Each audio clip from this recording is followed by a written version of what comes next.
think everybody has seen there's been an incredible amount of interest in all these different aircraft that have been identified through various means flying around the Charlie Kirk assassination. And I'm really excited to welcome my next guest, new guest for the first time. She's been going viral with her incredible research into these Egyptian jets. Glam Ham Radio, welcome to the show. Hey, thank you so much for having me. This is exciting. This is exciting for me, who's normally just on a laptop all by myself. I was like a little kid. I was literally like, I'm going to talk to a human.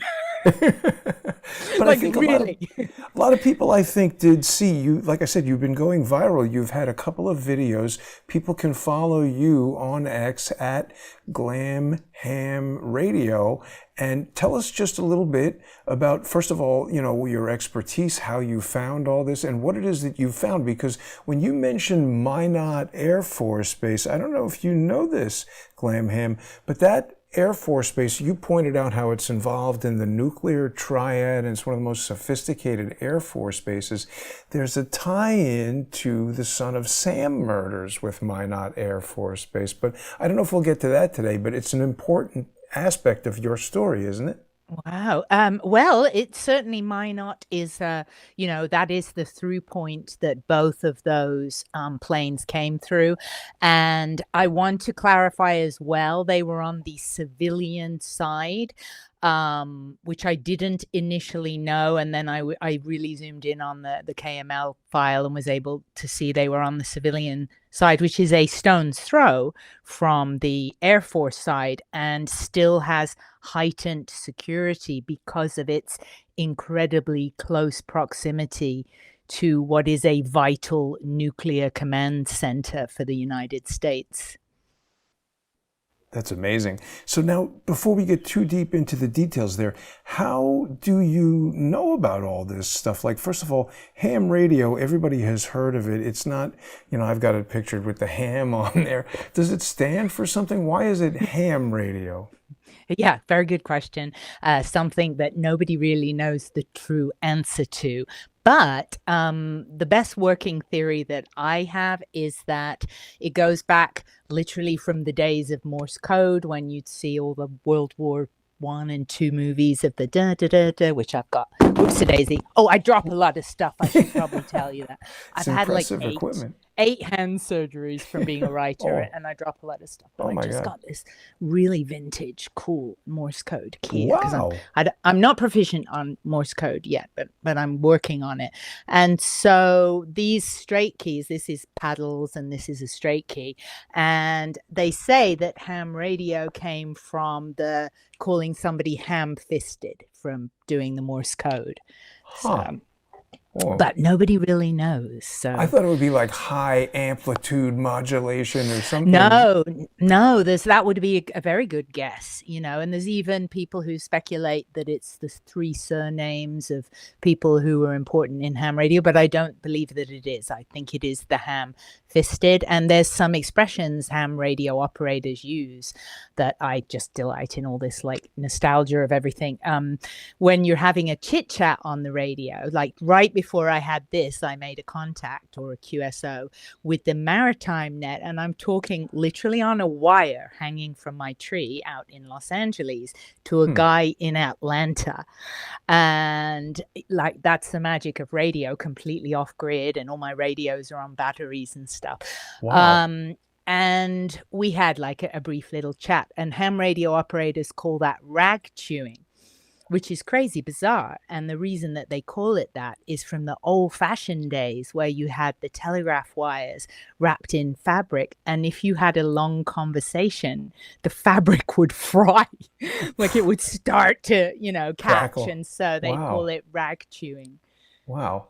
But you use all this radio technology to track these aircraft, and you also saw the show that I did with Eric, where he was talking about ADSB, and I can't remember if you said that you participate in that open source ADSB tracking, but tell us how you found out about these planes, and what can anything be concluded? I mean, what the hell were these planes doing there? So, really good questions. I've probably not seen any event since I was starting to look into planes and stuff over the last, few years. There's so many planes on this one, and they could very well all be innocent. So we have to just get that right out of the way. The number one thing that makes it suspicious is the timing.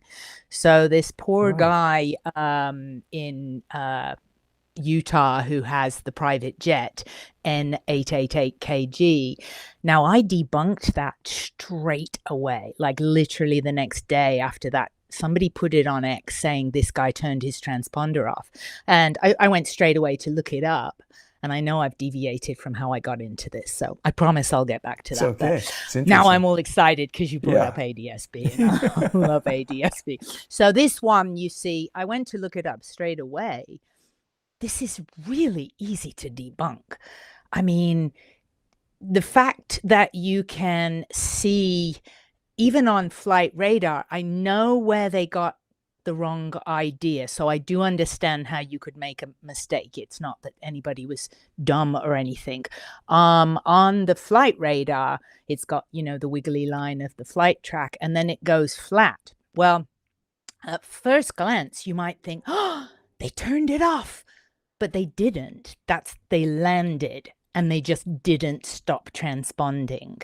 So that is why somebody misinterpreted that flat line as, oh, they've gone dark, but they didn't.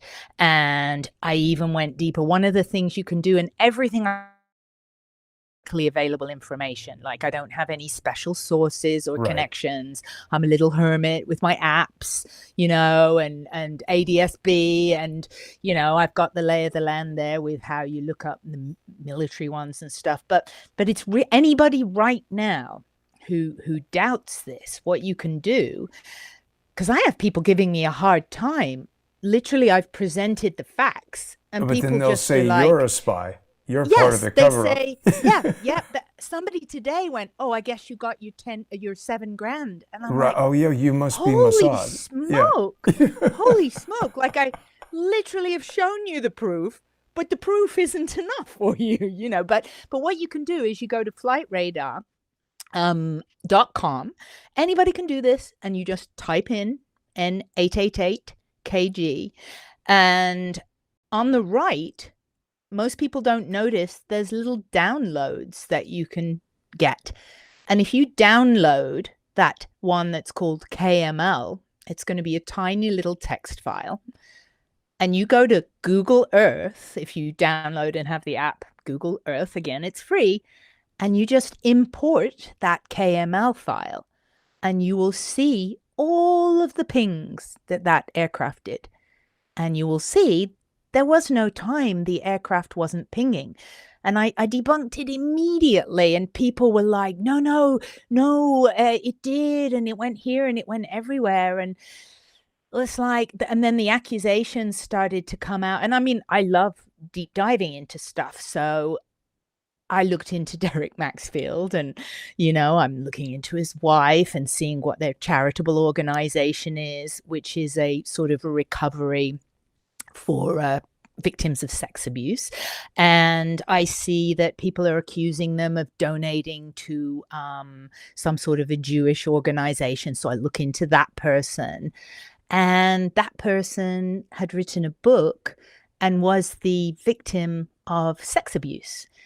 So it's very logical, the tie between a company that has a charitable organization with victims of sex abuse and a guy who wrote a book, a rabbi, I think he was, who wrote a book on being a victim of sex abuse. And so I've actually, I've talked about it openly. I have a playlist on TikTok. I have had some not good stuff happen in my life. I suffer with PTSD. Sometimes I'll get a stutter and a little shake. But the reason I have PTSD is because of what happened to me when I was much younger and I was on a kids show. I wasn't a minor, but basically, here's all sharing. Let's get the sharing out of the way. Not Jimmy Savile, I hope. No, it all ties together. But that kind of thing, a Jimmy Camp, but it actually on a much bigger scale, an attempt was made to traffic me. Oh, and it was initially successful enough to be very, very traumatized. And years later, many, many years later, they actually caught the criminal. And I will say I was a stand-up comic for many years, many Wow. years. And I'm a lifelong like entertainer since I was a kid. I was in theater and hosted kid shows and stuff like this, and was in a little kid soap opera and all this sort of stuff. And I've never been so nervous. And it was the hardest thing I've ever done in my life, was testify in criminal court to put a horrible person behind bars. And this person is behind bars now. And this was criminal court, not civil court. So there's no money to regain or anything. It was just go and do the hard thing. But the reason I even bring this up is because when I read that Derek and his wife, Shailene, have got a charity for abuse victims, obviously that resonates with me. I'm like, that's a nice thing to have. I've had so much counseling. And I'm so very grateful of those types of organizations.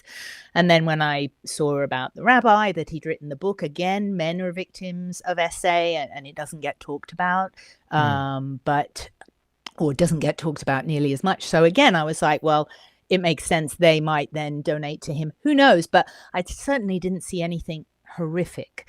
And people kept on running with this plane saying it turned its transponder off. And the crazy thing was, news outlets were picking it up.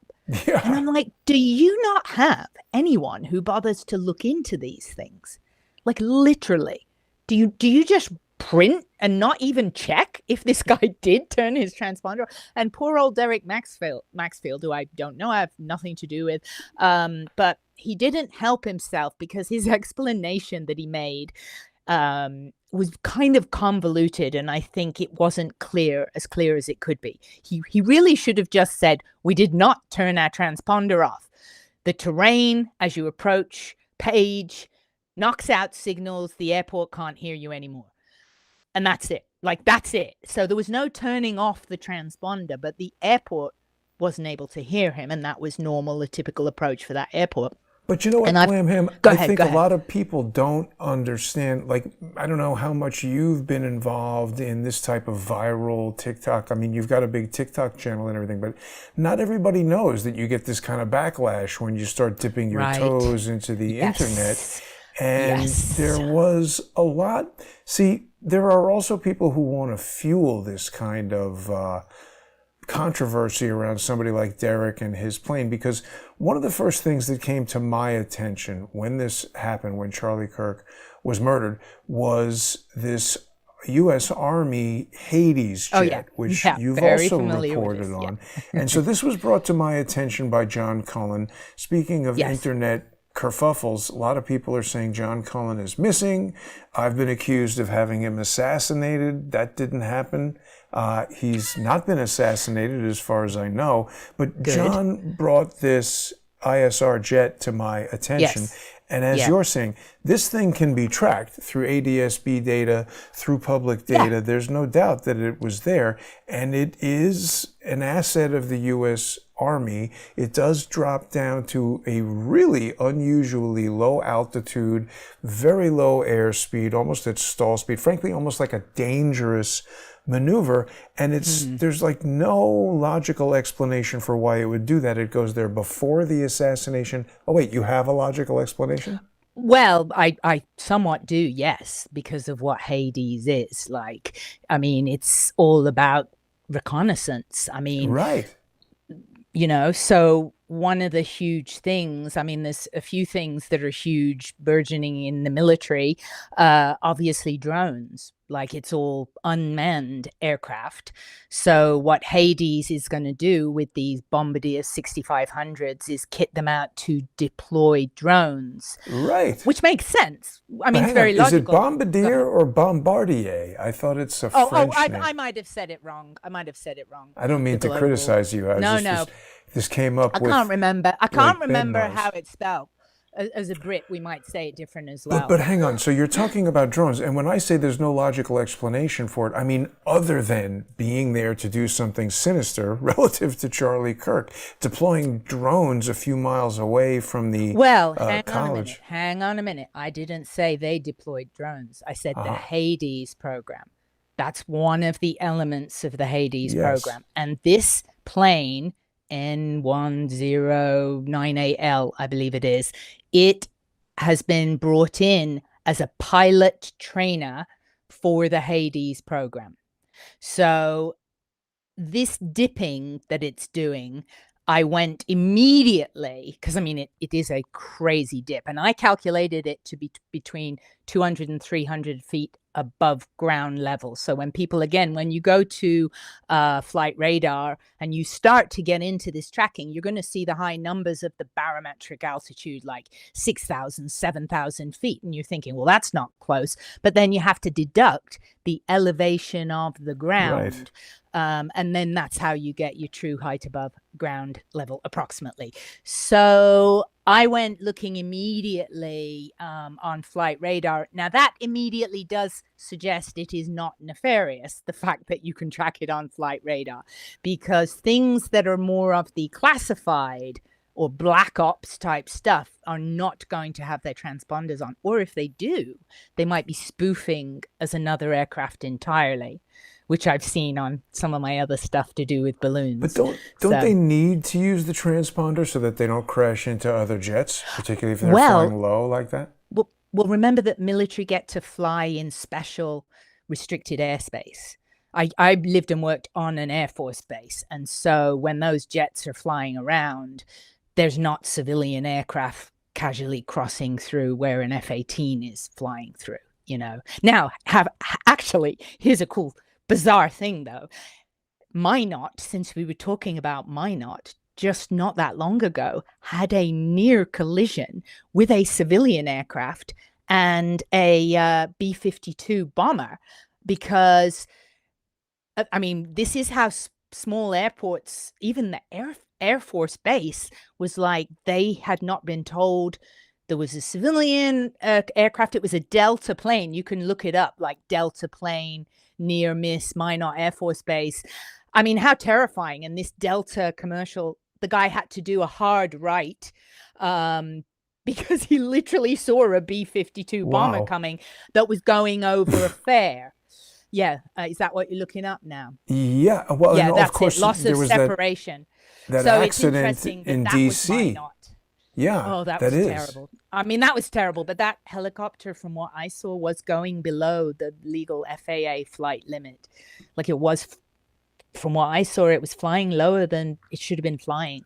But hang on, let me take you back, because there's a million things we can sorry. talk about. No, it's okay. Yeah. I'm doing it too. But let me take you back to the drones, because I don't know if you had seen some of the early reporting that I did, because that's where the jet came to me from.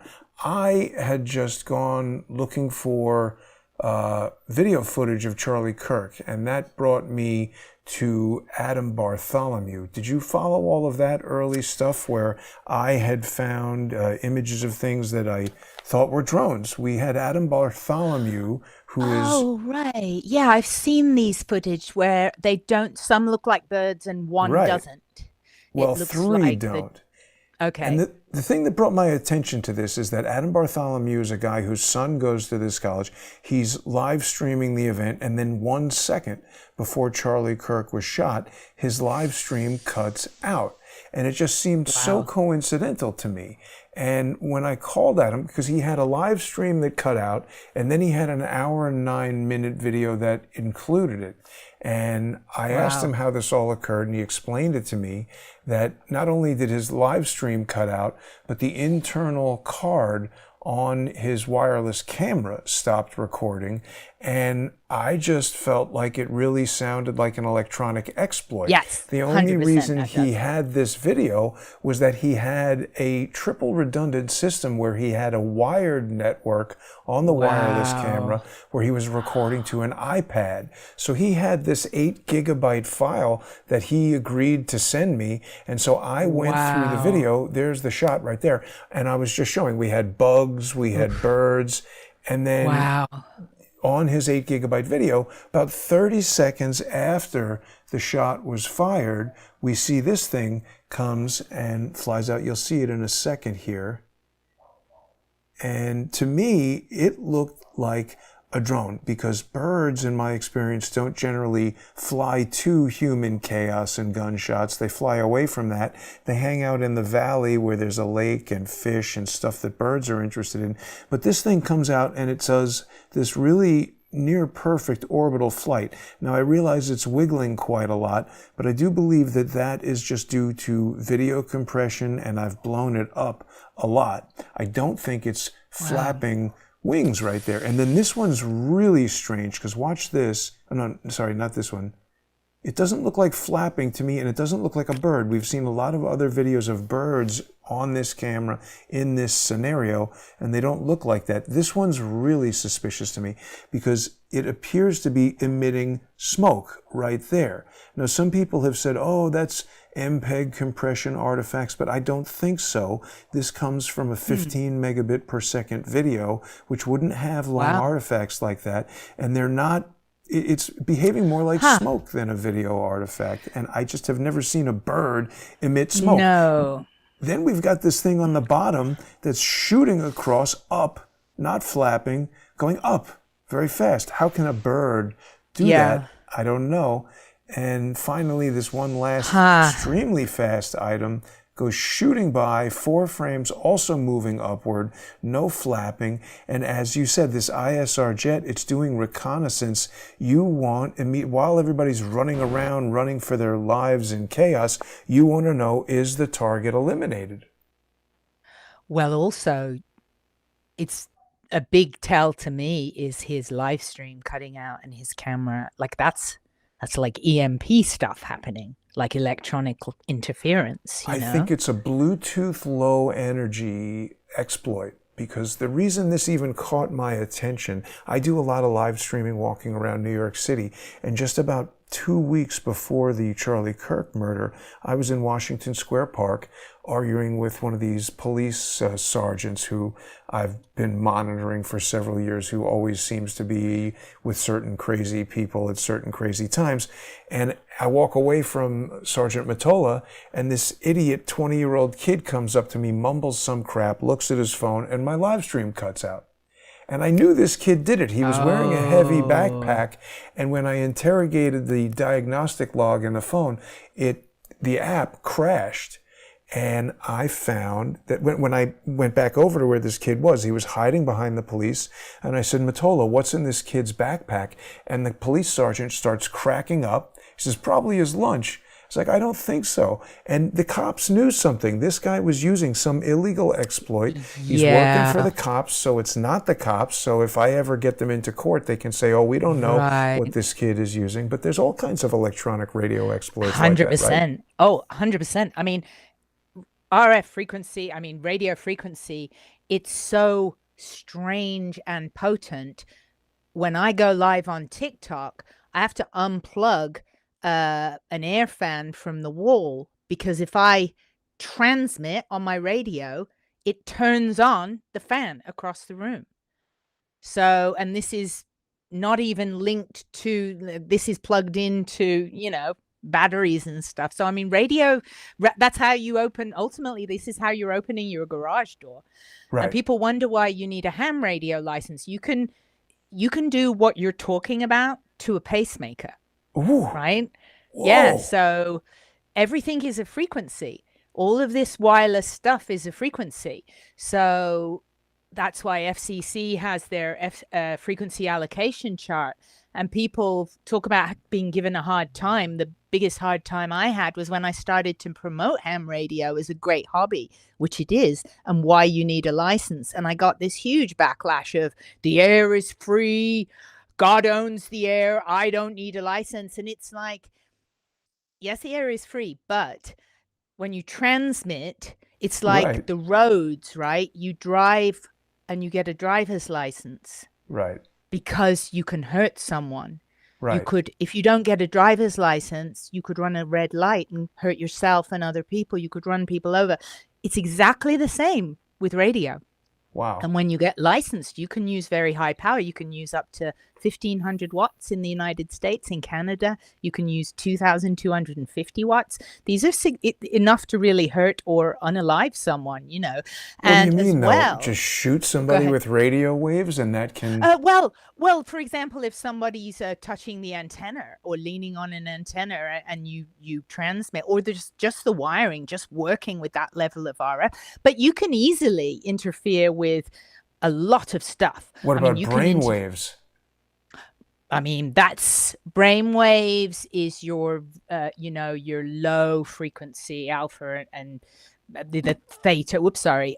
This is where you get into Schumann resonance stuff, which is a whole other thing. I think I'm taking you into a different show right now. There's so much that we could talk about. I mean, but wait a minute, let me take you back. Yeah, you're gonna have to keep rounding me back. Yeah, it's me. I'm taking you off track. But here's the thing. So I first found, this was my sequence. I found Adam Bartholomew. I found that video. I had this experience in Washington Square Park. I saw his video cut out and I said, somebody interfered with that live stream. Yeah. He sent me the video. I found those images that look like drones to me. Yeah. And then John Cullen contacted me with the video about the Army ISR jet. And see, this is why it's important. A lot of people have been, this is a controversial subject because the truth is I don't know exactly where John Cullen is. People are asking me where he is.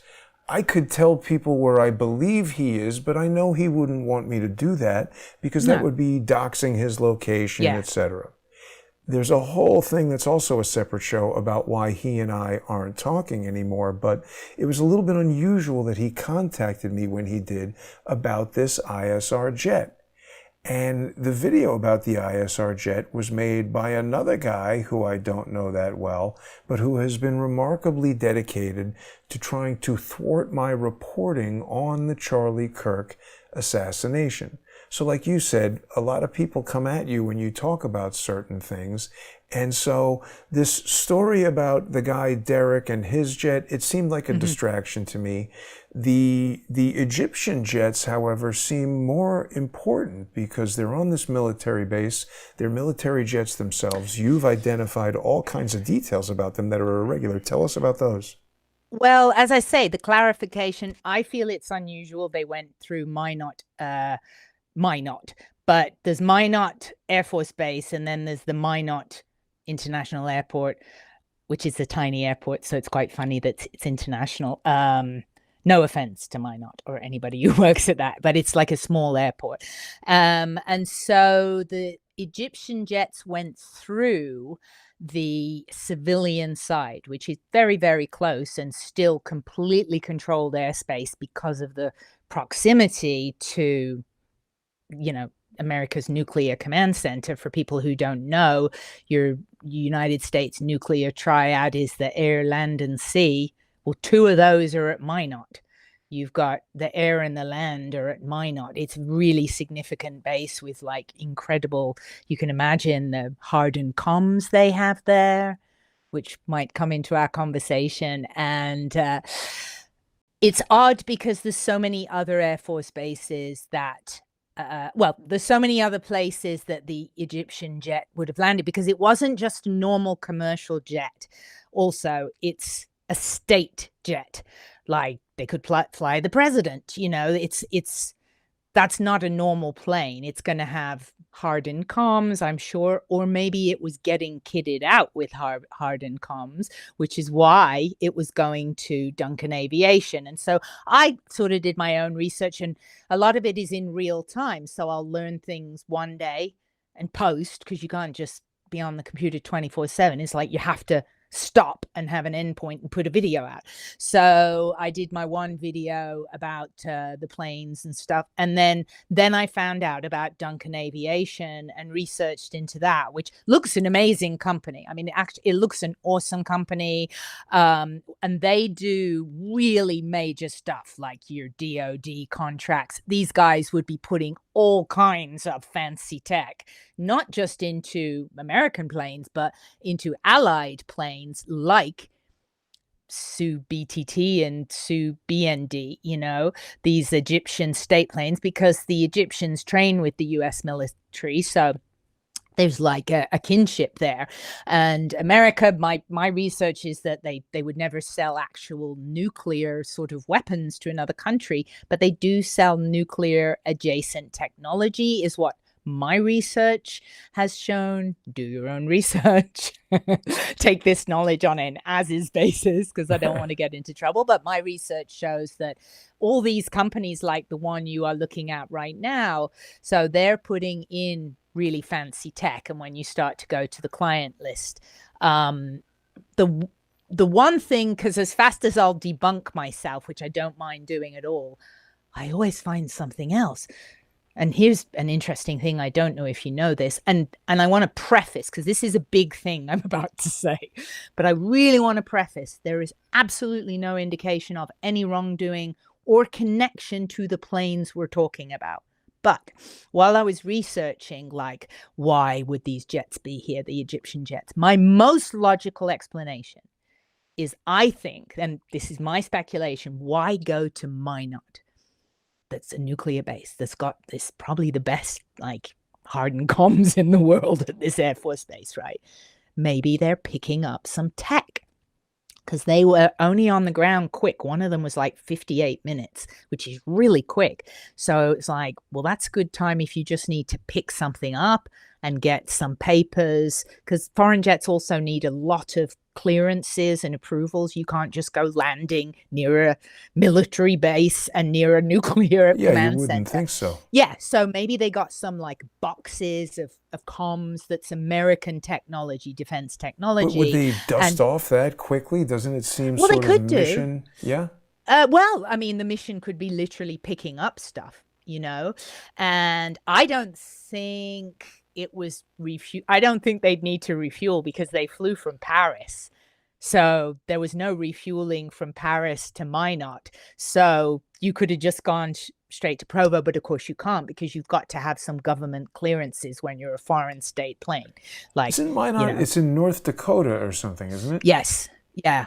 So my theory is they were picking something up. That's why there was the pit stop to get clearance and approval to then go on to Provo, where they would then go to Duncan Aviation and have said nuclear adjacent technology, hardened comms or whatever installed. So I'm looking up companies that do this, right? And I find this company, E3 Tech. You can go to their website. It's called E, and then the number 3, then TEK, and then GRP for group.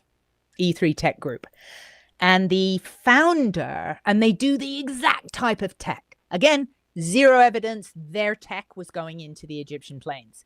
But this is an example of a lesser known company, because we've heard of like Lockheed Martin and, you know, these are the usual suspects who make all the cool stuff, you know.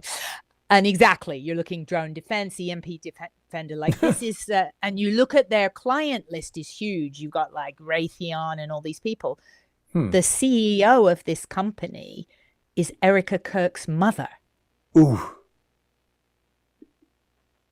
You can see why I did my big disclaimers. Like, right. And I mean, zero evidence tying them. But it's just so suspicious, isn't it? I mean, well, in all fairness, it's interesting. I can't, in all fairness, say it's suspicious, because Arizona has loads of these big tech companies and defense companies. Huge. Not with Charlie Kirk's mother-in-law at the helm, though. That well, seems no, to be a smaller subset.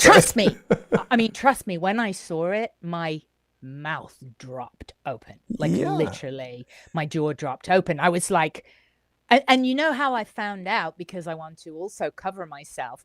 Again, publicly available. So it's not, there's no intel. I'm not getting access to anything not publicly available.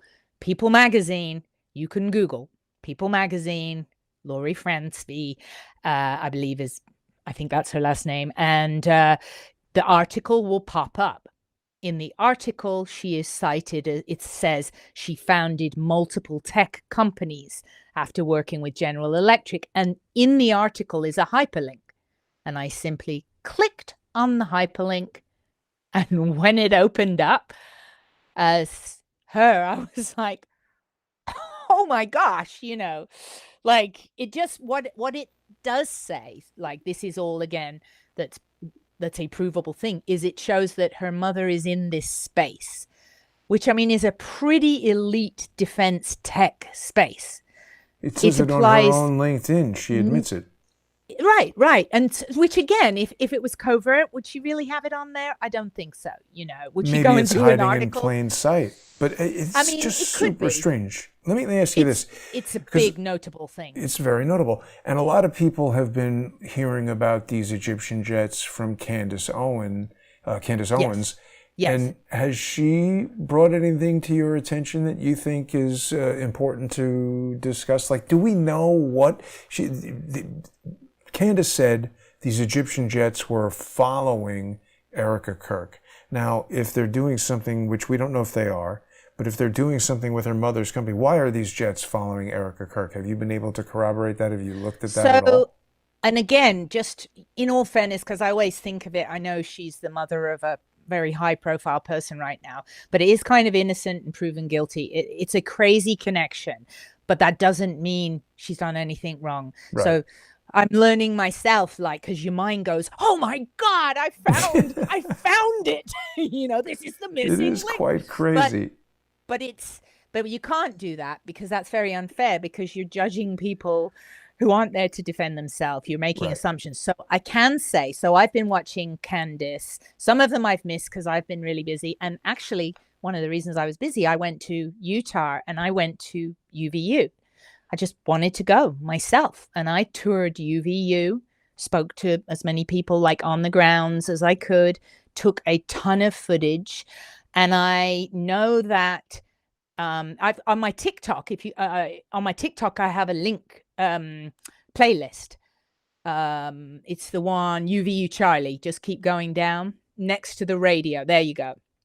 So I have a lot of footage in there of what I found. And I went like combing. I mean, I went up on the roof. I went combing all around. I mean, God knows how many lists I'm on at UVU now. But the thing that a couple of things I found is, like, number one, I heard a claim there was 1,000 cameras there. I could count on one hand the amount of security cameras I saw on this huge campus. Right. And I saw the one that the FBI footage came from, and it is very far away, which would explain why it's pretty grainy. It's far away. Like, it wasn't just on an X building. It's way away. So it's amazing we even see anything. But right on the other side of Low C, there's a facing building, which I think was Sorensen Center. It's the one that's just opposite of on the map. There's a security camera, like, facing the front of Low C Center. So therefore there should be requests, though, like, I put in a grammar request to get some footage from there, and they just said nope. See, I went all around there. Like, I mean, I went all over the show, and I just kept taking footage because what I want to do is put it out for other people to look into, like, so that, you know, people can comb through it for their own research and use it in their own videos and stuff. Mm-hmm. You know, what's interesting is just yesterday, somebody sent me a picture. And of course, in the age of AI, it's really hard to know what's real. But they said they replaced, because I went into where the SUV was, and I found another security camera right over where the SUV was.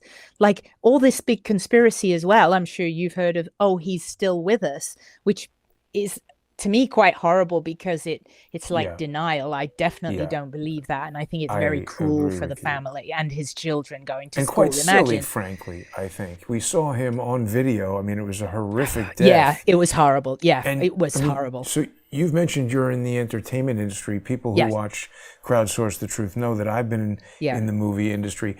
I don't think squibs work as well as people who have never worked with them think they do. In fact, more often they fail than work. And the concept that you're going to do this once and get a perfect performance from an actor to pretend they're being shy, it's not the way anything like that works.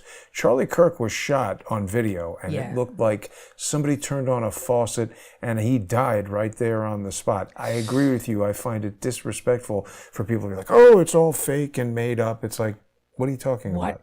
I mean, what I would say, to be honest, and this may be more conspiracy-minded with you, he was killed in front of us. But I'm not sold on that he was shot. I've got other theories, like exploding microphone. Something to do with the microphone, to be honest with you. I mean, the people who've been assassinated with tips of umbrellas, like this stuff exists. Spy tech is a thing. And you know what? The most open and vulnerable thing is entertainment microphones and cameras and communications to be tampered with. Because they go into a secure I don't zone. disagree with that, but my issue is I don't see how it would go from a microphone on his shirt into his neck. I know you and I are just meeting each other today for the first time, but I did a bunch of research into this one particular video that, in my view, seems to show him being shot from behind, from inside that tunnel. And yes, I agree. So I'm not saying not shot, but not with that rifle. No, definitely not with the rifle. Yeah, again, I mean, I know you're busy, you've been doing your research, I'm doing my research. My core theory is that Charlie Kirk was shot from behind by a low velocity projectile, and I came to that theory. Again, my expertise is in analyzing video, and we have these 3 dots that were recorded on video, which look to me like a projectile traveling in a trajectory right toward the base of his skull. The next thing that happens is something comes out the front of his neck, which to me seems consistent with something hitting his vertebrae, deflecting downward and coming out the front of his neck. And again, you know, this tunnel, there's a lot of opportunities in there for something to happen. So I think we agree that what the FBI is telling us is not what happened. Maybe something could have happened with the microphone. I just feel like we would have seen explosive residue or something else happening with the microphone if the microphone was involved. I think it was a pre-charged pneumatic rifle from in that tunnel, but I want to stay focused on the jets. I think you and I didn't know you had gone to UVU and had all this extensive background on it. So we got to have you back on and have more conversations about this in the future if you'll continue to join me. Yeah. Well, I want to say something though quick before we get back to the jets, because this will support, because I also saw things that support something coming from behind. But what I saw was a projectile going on a much steeper angle in a line with his knees. So, I mean, there's nothing to say there wasn't multiple things so that they knew it would work. And I mean, obviously this is speculating, but I can't emphasize enough. Fancy tech exists, really fancy tech exists. Right. So here's the thing somebody just sent me yesterday was that the ceiling tiles underneath have been were replaced. Yes, that's quite curious. I saw a picture and it looks like char marks. Now, I only just saw this yesterday. Char marks on the ceiling. Well, hello. I mean, what? Char marks from right behind? I mean, it's quite strange. That's definitely suspicious. And let's say it's normal, because I always like to try and debunk myself, because I know other people will. So let me try and debunk and make it less painful for me. And so let's say some truck that was too big went underneath and gouged it, some black vehicle, and made black stripe. Well, you're going to change the ceiling tile. Like, if you kind of are thinking, you would go, let's not fix that now. You know, that's going to look a little suspicious. The repairs, there was, the whole thing is very That was suspicious. just nuts. It was nuts. The paving was nuts. Paving over the scene. I mean, I've got to give you my brief little theory, because I had, as you do, I have all the people in my comments, thousands of comments on my videos, right, on TikTok. Military people who've been shot, EMTs, saying that's not how you bleed when you shot like that, number one. You just keep bleeding. You even just in the neck, like you're spurting and bleeding profusely. Right. Well, I had a theory, and it's going to sound really James Bond, But I think this is exactly the type of thing the world is capable of in 2025. You could have a projectile or something that even was in the microphone. Like, you could have multiple pronged attack here. The thing that went in, the thing that at least looked like it came out, which may not have even been the thing that killed him. That could have been for show. Let's have some blood come out so people go, oh yeah, he was definitely shot in the neck.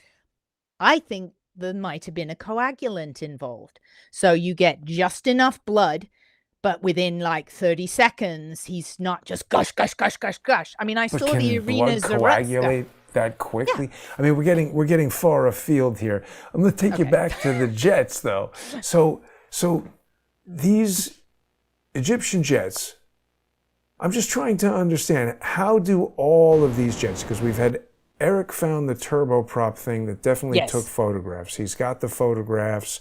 We see the tracks. I mean, you could also argue that that thing would hide. I mean, is it just randomly taking all these super high resolution surveillance photographs of the people at the event while the event is happening, with this other jet slowing down and dipping down and coming back right after Charlie Kirk is killed and the thing can hold drones? It just seems like there's all this weird airplane activity. There is. As I say, it's the most suspicious load of aircraft activity tied to the timing. But as soon as you even told me about your video, I went and watched your video, and I'm looking up on all my apps that plane. Well, if you notice, it didn't just scan over around UVU.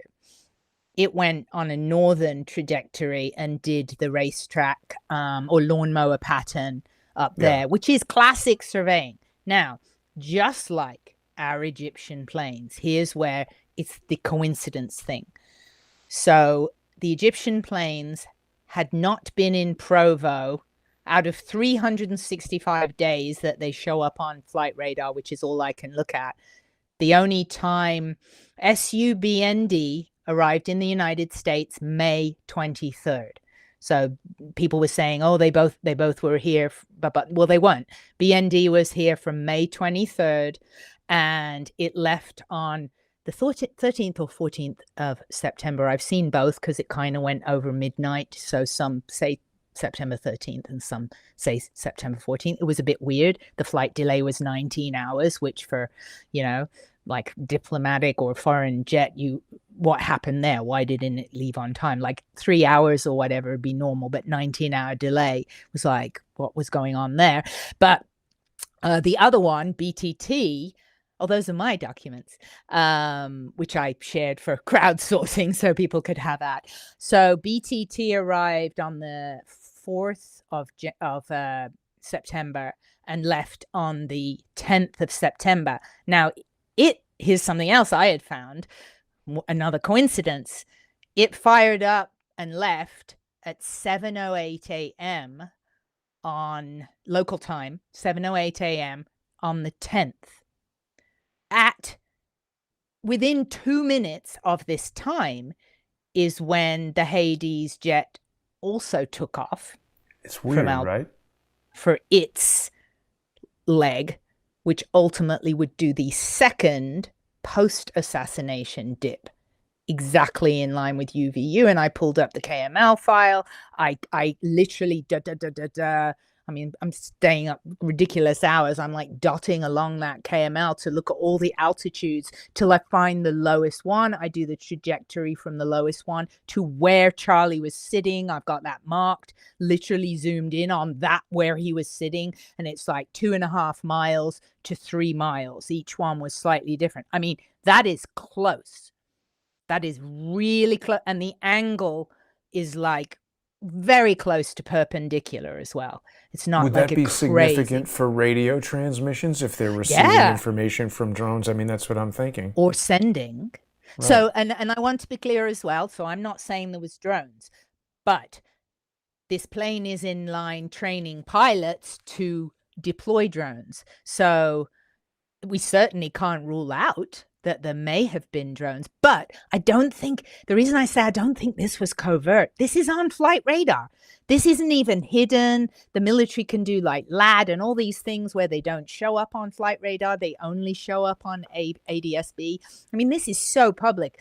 It's hard to think. But what do you think about that video that I showed you from Adam Bartholomew with that item that appears to be emitting smoke? What did that look like to you? Yeah, that's interesting. And that's from that same video source, right? That's from Adam Bartholomew. So all those things you circled, all the things I showed you are all from one video source, one video camera, same bit rate. I think it's suspicious. I did think that all but one to me did look like birds, because I have like the P1000, like any good conspiracy theorist. I have the P1000, and I've like taken pictures of the moon and thought, I've caught it. There's the mothership, and it's like a raven flapping when you go in, and that is what it looks like, you know. But the last one you showed me, that didn't look like a bird. That looks more drone shape, more very much kind of rockety, like totally horizontal. I also know there are drones that flap, like, or there are drones that look. That's like exactly birds, right. There are. So, but then it's like back to the ceiling. We've got this ceiling panel changed, and the picture that was sent to me showed black, like charred looking lines on the ceiling where the SUV was. I mean, that's crazy. And as I say, if it was innocent and you've just got a high, like, you know, some high bus or souped up Sprinter van that's cracked up on its axles or something, and it scrapes under that overhang black paint or something. After this assassination, you're already ripping up the turf and you're putting pavers down. Surely somebody would go, you know, we've been meaning to get that ceiling fixed. You'd be like, don't do it now, please. Don't change the ceiling panels of the tunnel where the SUV was right now. That's going to look so suspicious. So that really actually raised my eyebrows that they changed the ceiling panels. Maybe you think this is a bird as well. I don't know. A lot of people seem to think not. This was a thing flying by. Yeah, that's a little bit weird flapping, and it's very sort of straight, but it is flapping. So I don't know if I see flapping. I see when it's against the high contrast. I see a flap background, there. That's definitely looks like some wing or could be part of a drone. I mean, we have to evaluate all kinds of things. The contrast of the background. I don't know that that's a flap. That's one frame where it goes in front of something dark. It almost looks like the wings. Could be the wings of an aircraft. Could be a bird. Could be a bird. I mean, that one frame to me looks very wing-like, the way it angles back. But your other one going the other way, I would say looked more odd. And there's no birds really flying around there too much. See, the other thing is when I started talking about drones, all of these weird characters came out of the woodwork to, for instance, the same guy who created the video about the ISR jet magically claimed to have used AI to locate high contrast dots where he said he found 29 drones in the sky. And I'm saying, wait a minute, what the hell are you talking about? Those are all definitely birds and insects. And why is this guy who produced the video about the ISR jet, who says he runs an insurance agency, why does he care about any of this, you know? I think, in all fairness, I think a lot of people care. Why would I care? I didn't even follow Charlie Kirk, and I care. Does he have time to take away from his insurance? But he said, I'm not trying to be a journalist. I have an insurance agency, but yet every day he's putting out videos to counteract things that I'm saying. And it's not even counteracting. It's a technique. It's a social engineering technique where if I say, hey, here's 4 things, here's all these things in the sky that look like birds and insects. Here's 3 or 4 things that don't look like birds or insects. You agree maybe on 1 or 2 of them. Yeah, maybe. Yeah, it's suspicious. Yeah, for sure. And then he comes out and says 29 drones.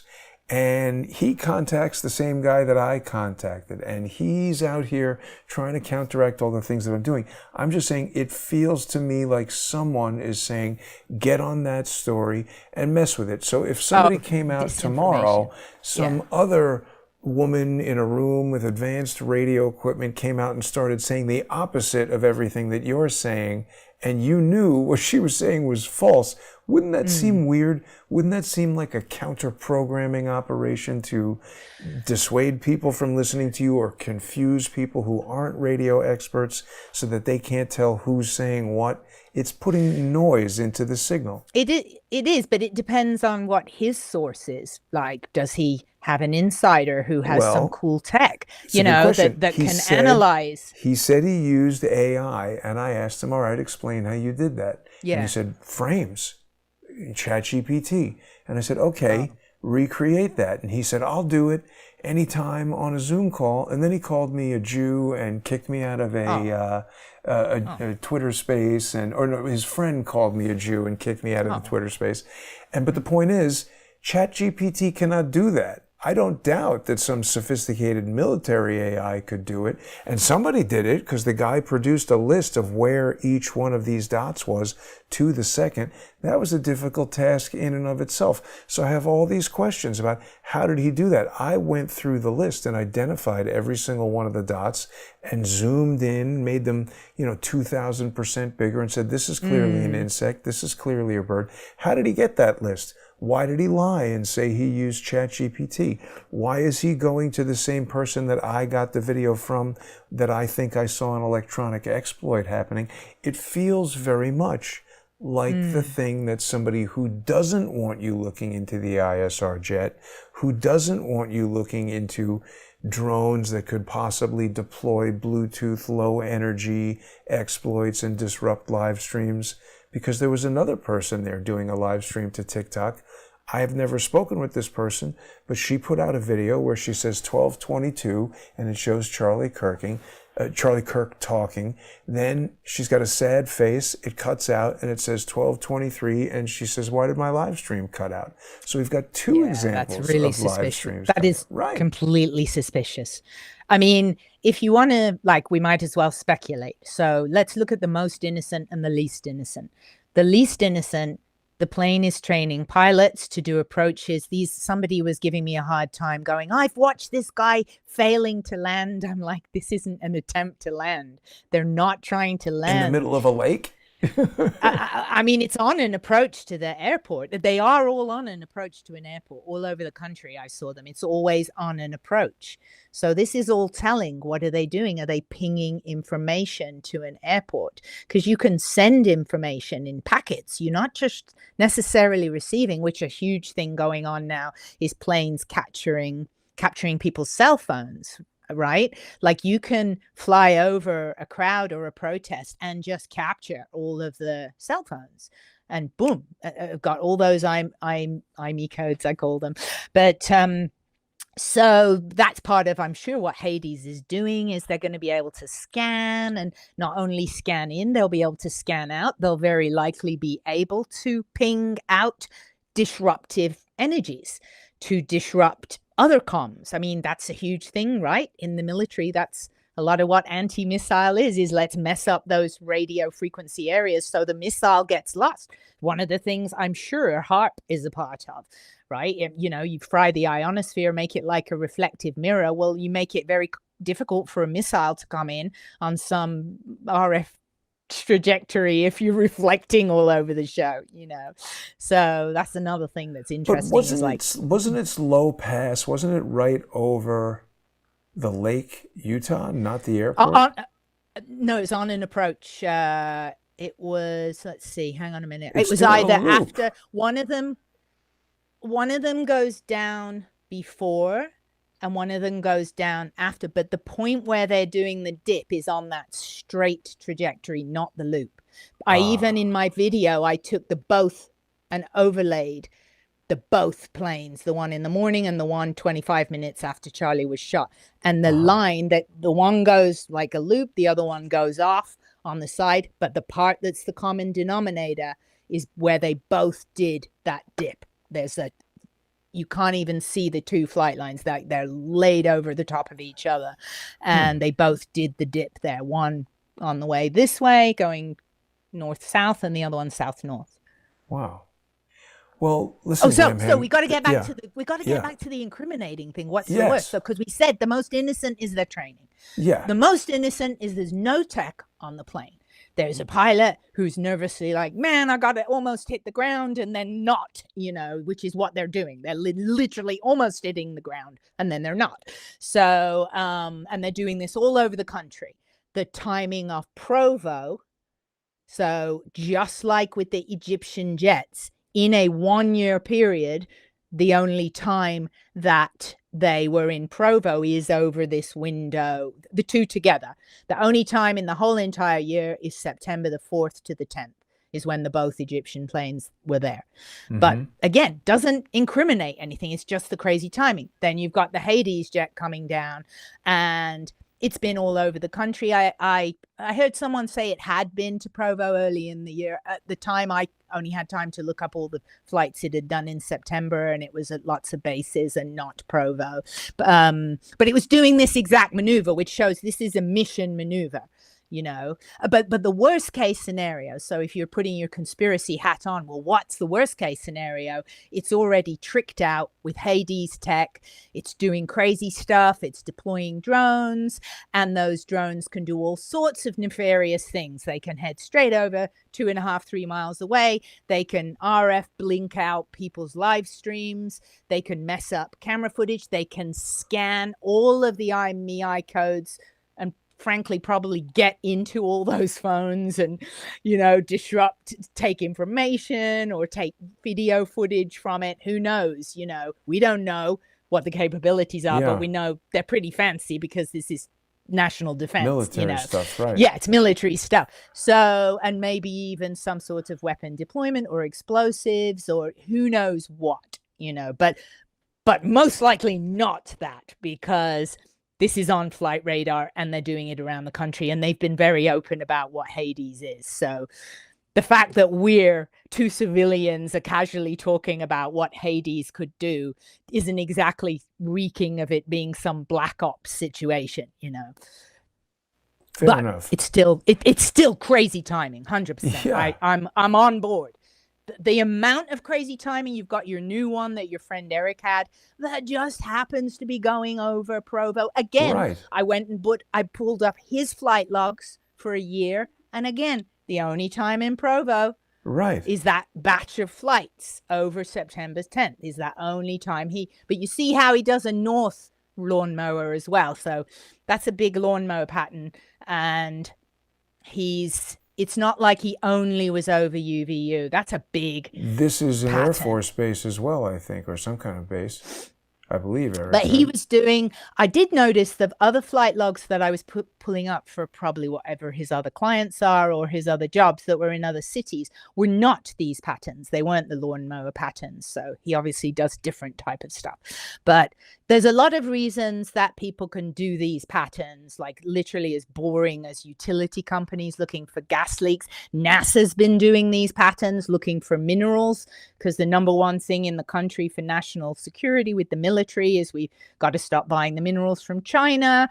And but so it's Project look, Minerals. This is Charlie's event. You've got all the people there. Yes. So, but what are you saying? I mean, it just seems like they're not looking for minerals. They're looking right at Charlie Kirk's tent. But they weren't, that pattern that you just showed, that's not really, it didn't even at any point go right over UVU. It goes around it. No, it goes around it. Well, but you can point the camera from above and with a telephoto lens. This isn't straight down. Are you saying this is from that flight? Yeah. Oh, I didn't know it was from the flight. That's a big zoom. That's a crazy big zoom. I mean, this is, I think, the purpose of Eric's whole thing is that he's saying it's flying over and taking all these pictures of the event. Someone sent me a link I didn't know that. to the thing that posted the photos taken that are claimed to be taken from the aerial surveillance aircraft. So it's surveillance of the Charlie Kirk event. And I mean, there's the Charlie Kirk tent right there.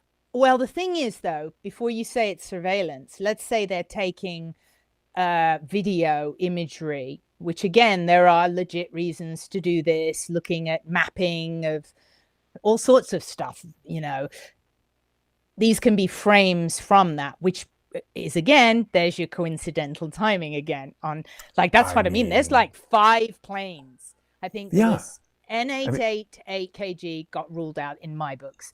Hades, crazy coincidence. The dips are on before and after the assassin. Like, it's unbelievable to put it down to a coincidence, because it's like, of all the places in the whole country to go, it's so many coincidences. Then you've got your new guy off Eric and his lawnmower patent, and then you've got the Egyptian jets. I mean, I think, are we at 5 now? 5 planes that have been flagged? It just seems like a lot of planes and coincidences, and it is a lot. Charlie Kirk's mother-in-law. I don't know. It's all. So let me just take you back, because I think we're going to have to wrap it up pretty soon and do another conversation in the future. But the thing that's one of the biggest questions in my mind is, like, you think about the JFK assassination, and for there to be a lot of military intelligence and covert, clandestine kind of secrecy around something like that, or special weaponry or whatever. That guy's the president of the United States, arguably the most important person in the world. But to have this many aircraft, and it's like it's Charlie Kirk. I'm not trying to diminish the guy at all, but he wasn't the president. He wasn't a senator. And people say, oh, he was going to run for president. Okay, maybe in 8, 10, 20 years, who knows? But he was just a guy. Why are they having all this kind of complicated stuff? Well, I mean, we don't know, do we? There could be many reasons. I mean, we don't know that he didn't know something, and maybe he was going to tell something. Why was it done publicly when it could have been done quietly? Right. It could be a message with his wife. Right. But it could have been a message to everyone else of, like, if we phone you, listen to us, because we know something and we're going to tell you. Or, I mean, I definitely am, like, to be honest with you, the whole Tyler. I also went to Dairy Queen, because while I was out there, I mean, I did as much as I could when I flew out to go. Did you see George Webb there? No, I'm not familiar with him, but I went to Dairy Queen and to confirm it wasn't closed, and it's not closed. George Webb is the person who said that it had closed. He went to the wrong Dairy Queen. Okay. But so one last thing I want to ask you, because we do have to have you back and talk more about your trip there and look at the footage and stuff like that. But a lot of people think that John Cullen has gone missing because he's been reporting on these Egyptian jets. Now, I mean, you were pretty out front with the Egyptian jets, right? Who was the first source of information, as far as you know, on the Egyptian jets? I saw it on Candace, to be honest with you. I mean, my thing, I really wanted to help Candace. And when you said about the other guy who's claiming the 29 drones or whatever, and you said, but I mean, he has a job. I mean, like, I get it. Like, this is a big mystery. Like, this, I think the world that even knows of this incident, there's a resonating energy of something's not right, like, right off the bat. I mean, when I first saw the clip of here's the rifle on the cardboard, like, it just was like, we found the passports. It just had that from 9/11. Hey, exactly. That's what I mean. That's like, what I'm saying about the JFK similarities, is that how could this possibly be correct? I mean, it all seems so made up and fake and stupid. I mean, the here's story the thing. FBI is telling us. So my work, I've had an interesting life job-wise, and I've traveled many, many, many countries and worked in many countries as a shoe designer and as an artist and as a comedian. And so I've traveled a lot, and I was a shoe designer for 15 years, and I noticed things to do with that and clothes and stuff. So they showed the picture of Tyler Robinson, and then they showed the picture of the shooter with the same Converse shoes, but they're not the same Converse shoes. And I can tell that as a shoe designer, like, to do with the foxing and this sort of thing. It's like, and that to me reeked of, oh, somebody's dressing up to try and look like this guy. They've put different. Now, equally, now I will debunk myself. If Tyler Robinson likes those shoes with the little white toe caps, maybe he's got 10 pairs of them in all different colors. But those weren't the same shoes from the bedroom shot by the TV as on the staircase. Well, and I mean, that's an obviously horrible way to identify anybody, because it's completely obvious that somebody could have two pairs of similar shoes, or two people could have the same shoes, or anything like that. One thing that I noticed, I'm trying to find the picture here, I'm not seeing it immediately, but when I looked at Tyler Robinson and his buddy, the furry Lance. Oh yeah, Lance Twigs. Yeah, I measured just, the distance between their eyes and the tip of the nose and the lips and the chin. And the facial geometry on those guys is remarkably similar. You get a tall, skinny white kid in a baseball cap and a hoodie, and it's like, which is which? I'm going to debunk you. Another thing I did, and I guess this is the advantage when you're a bit older, is you can have done more stuff. So I was a portrait artist as well.